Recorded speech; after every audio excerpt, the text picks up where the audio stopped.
Class 10th के विज्ञान में हम अध्याय 10 में है, जिसका नाम है प्रकाश परावर्तन एवं अपवर्तन समतल सतह से।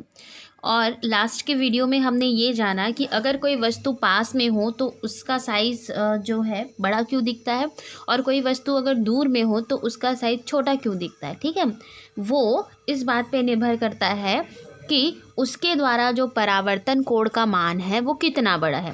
अगर परावर्तन कोण का मान छोटा बनेगा, यहाँ पे देखिए, यहाँ पे परावर्तन कोण जो है छोटा, ये वाले पेड़ का क्या बन रहा है, यहाँ वाले देखिए, ये वाला जो बन रहा है छोटा कोण बन रहा है। ठीक है, यहाँ जो पास वाला है वो क्या बन रहा है, बड़ा कोण बन रहा है। इसलिए जो पास की वस्तु है वो हमको बड़ी दिखाई देती है और जो दूर की वस्तु है वो हमको छोटी दिखाई देती है। ठीक है, हमने लास्ट के वीडियो में ये जाना।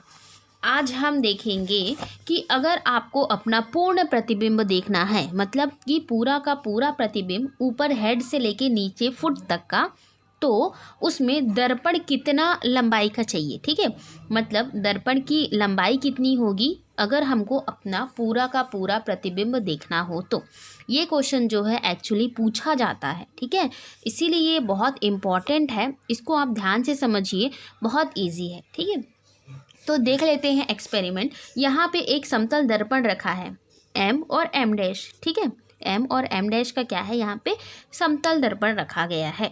ठीक है, उसका P और Q भाग हमें अपना पूरा प्रतिबिंब दिखाने के लिए पर्याप्त है। इस चीज़ को थोड़ा सा ध्यान रखिएगा कि अगर हमको पूरा प्रतिबिंब अपना देखना हो तो उसके लिए दर्पण का कितना भाग काम आएगा, सिर्फ P और Q वाला, मतलब कह सकते हैं आधा भाग ही काम आएगा। ये वाला जो भाग है ये किसी काम का नहीं है। कहने का मतलब है, सिंपल कहूँ तो, अगर हमको पूरा प्रतिबिंब देखना है तो दर्पण की लंबाई आधी होनी चाहिए। ठीक है, अब इसको थोड़ा सा मैथमेटिकली प्रूफ किया गया है, तो उसको देख लेते हैं। यदि दर्पण को MQ ऊंचाई, यहाँ पे Q है ना, ठीक है, यदि दर्पण को M और Q ऊंचाई, सॉरी M डैश और Q ऊंचाई पर रखा गया है, ठीक है, यहाँ पे इतनी ऊंचाई पर रखा गया है, तो यहाँ पे दो कोण बन रहे हैं, सॉरी दो त्रिभुज बन रहे हैं। ठीक है, दो त्रिभुज, यहाँ पे जो H लिखा है, इस H का मतलब है हेड, ये F लिखा है इसका मतलब है फुट। ठीक है, ये जो R लिखा है यहाँ पे, जो ये तो रिफ्लेक्टेड वाला है, रिफ्लेक्शन हुआ है। E मतलब आई है। ठीक है, यहाँ पे इतनी चीज़ें आपको समझ में आ गई होगी। यहाँ पे दो त्रिभुज बन रहा है, किसके किसके, H P और E। ठीक है, यहाँ पे H दिख रहा है, यहाँ पे P दिख रहा है और यहाँ पे E दिख रहा है आपको। ठीक है, मतलब यहाँ से जो सिर के पास से जो किरण है ये गई, दर्पण से टकराई, P बिंदु पर दर्पण से टकराई और वहाँ से टकराने के बाद यहाँ पे हमारी आंखों पे पड़ी। ठीक है, तो इसलिए पहला त्रिभुज है HPE। दूसरे त्रिभुज देखिए, त्रिभुज EQF। ठीक है, E कहाँ पर है, यहाँ I पर। ठीक है, और Q कहाँ पर है, यहाँ पर, और F कहाँ पर, यहाँ पर। ठीक है, और वो जो किरण हमारे आँखों पर आई, ठीक है, तो हमारी आँखों से भी जो किरण जाएगी वो इस दर्पण से टकराएगी और इसका जो है ये कहाँ तक आया है, F तक। ठीक है, तो यहाँ पे भी एक त्रिभुज और बना। ठीक है, यहाँ पे दो त्रिभुज आपको समझ में आ गया होगा। एक जो बना है वो है HP और E। ठीक है, और दूसरा त्रिभुज क्या बना है, E, यहाँ पर का E, Q और F। ठीक है, अब यहाँ पे देखिए इसी चीज़ को एक्सप्लेन किया गया है कि हमारे सिर मतलब हेड से आ रही प्रकाश की जो किरण है, ठीक है, किरण P पर क्या हो रही है, परावर्तित हो रही है। यहाँ से जो प्रकाश की किरणें हैं वो बिंदु P पर आती है और यहाँ से क्या हो जाती है, रिफ्लेक्ट हो जा रही, परावर्तित हो जा रही, कहाँ जाके पड़ती है, हमारी आँखों में प्रवेश कर रही है। ठीक है, यहाँ पे देखिए, यहाँ पे आई किरण, यहाँ पे टकराई और ये वापस आके हमारी आँखों में प्रवेश करती है। और हमारे सिर का जो प्रतिबिंब है वो कहाँ बनेगा, ये जो हमारे सिर का प्रतिबिंब है ये H डैश पर बनेगा। ठीक है, और जो हमारे पैरों का जो प्रतिबिंब है वो कहाँ पर बनेगा, F डैश पर बनेगा, जैसा कि आप जानते हैं। ठीक है, और होल बॉडी का भी, अगर यहाँ पे चेस्ट है तो यहाँ पे चेस्ट होगा, यहाँ पे कमर है तो यहाँ पे भी कमर होगा, यहाँ हाथ है तो यहाँ पे हाथ होगा। ठीक है, तो इस तरह से हमारी पूरी बॉडी का जो प्रतिबिंब है वो इधर पे बना है ना। इसी प्रकार यहाँ पे ये भी लिखा है कि हमारे पैर से आ रही, यहाँ से हमारे पैर से आ रही जो प्रकाश की किरण है वो क्यों पर टकराती है, क्यों से टकराकर कहाँ पड़ती है, हमारी आँखों में पड़ती है। ठीक है, और हम जो हमारे पैर का जो प्रतिबिंब है वो कहाँ बनता है, F डैश पर बनता है। इसी प्रकार पूरे भी बॉडी का हमारा इसी तरह से प्रतिबिंब बनेगा। तो जैसा कि आप देख रहे हैं कि जो भी प्रकाश की किरणें हैं वो कहाँ से कहाँ तक है, P से लेके Q तक ही है, ठीक है। यहाँ पे इतने जगह में मतलब Q और M डैश में आपको कोई भी प्रकाश किरण टकराती हुई दिखाई दे रही क्या इस बीच में? बिल्कुल नहीं। दर्पण का केवल इतना ही भाग यूज हो रहा है, ठीक है, इतना ही भाग यूज हो रहा है।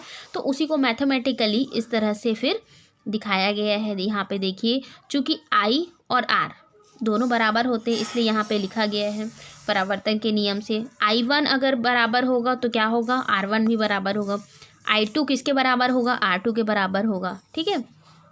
तो उसी तरह क्या लिखा गया है, HR, यहाँ पे देखिए H और R बराबर क्या हो जाएगा, RE, ठीक है। तो इसमें अगर हम देखें तो कुल मिला के लास्ट में कंक्लूजन ये निकलता है, आप पूरे इक्वेशन को एक बार देख लीजिएगा, ठीक है। वीडियो ज़्यादा लंबा ना हो बोल के मैं एक एक एक्सप्लेन नहीं कर रही हूँ, थोड़ा थोड़ा बस। तो यहाँ पे देखिए 2 HE और EF, ठीक है। यहाँ पे दो चीज़ें जो है मिलेंगी आपको। यहाँ पे देखिए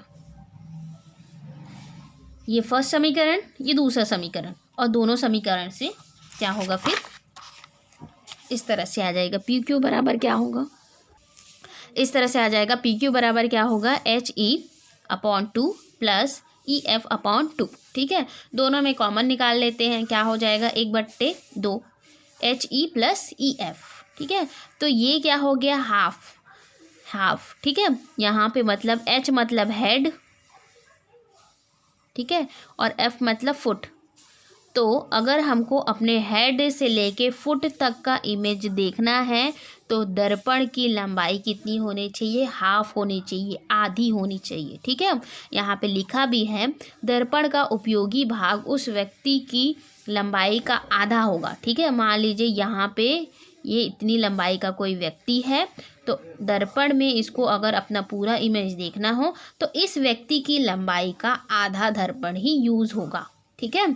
जो दर्पण में अपना प्रतिबिंब देख रहा है, ये व्यक्ति अगर अपना प्रतिबिंब देख रहा है तो इस दर्पण की लंबाई कितनी होनी चाहिए, इस व्यक्ति की आधी होनी चाहिए। तब ये व्यक्ति जो है अपना पूरा प्रतिबिंब ऊपर सर से लेके नीचे पैर तक का देख पाएगा, ठीक है।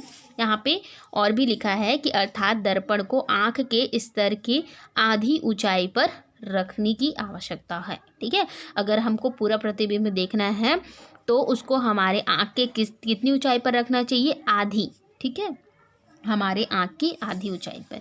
उसी तरह यहाँ पे एक क्वेश्चन दिया गया है, एक व्यक्ति की लंबाई 160 सेंटीमीटर है, उसे अपना पूर्ण प्रतिबिंब देखने के लिए कितनी लंबाई की दर्पण की आवश्यकता होगी, ठीक है।